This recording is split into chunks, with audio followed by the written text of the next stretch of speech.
Əgər ailədə xoşbəxt deyilsənsə, səbəb bu 15 amildir. Bir-birinizdən dost deyilsiniz, dərdləşmirsiniz, söhbət etmirsiniz, bir-birinizə vaxt ayırmırsınız, bir-birinizin səhvlərini bir-birinizə hədiyyə etmirsiniz, onunla bağlı müzakirə aparmırsınız, çıxış yolu tapmırsınız, axtarmırsınız, bir-birinizə hədiyyə almırsınız, uşaqların yanında, ailə qohumlarının yanında bir-birinizi təhqir edirsiniz, alçaldırsınız, uşaqların yanında bir-birinizin başına qışqırırsınız, səhvlərinizi, iradlarınızı qəbul etmirsiniz, təkəbbürlüsünüz, bir-birinizə dəstək olmursunuz, ruhiyyə vermirsiniz, təşəkkür etmirsiniz, gözəl işləri görmürsünüz, gözəl əməlləri görmürsünüz, ancaq mənfiləri görürsünüz və onun üzərində fokuslanırsınız.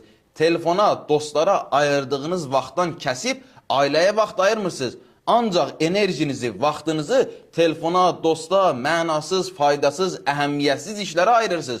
Əhəmiyyətli iş isə geridə qalır. Verdiyin sözlərə əməl etmirsən, əhdlərə əməl etmirsən, sözünü tutmursan, kəlməvi tutmursan, qarşı tərəfi narahat edirsən və hər gün qulaq ardına vurursan.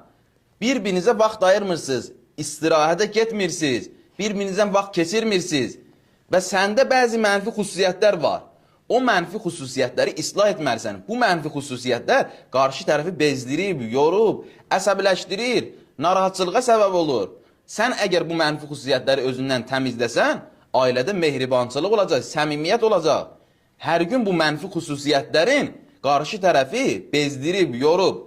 Düzdür, istisnalar var, amma bunların əksini getsək, ailədə xoşbəxt olarıq və ən əsası da Allah bizdən razı olaq. Qarşı tərəfi sevindirək, ona hədiyyə alaq, xoş əxlaqlı olaq ki, Allah da bizdən razı olsun və Allah da öz xeyir bərəkətini, ruzisini üzərimizə nazil eləsin.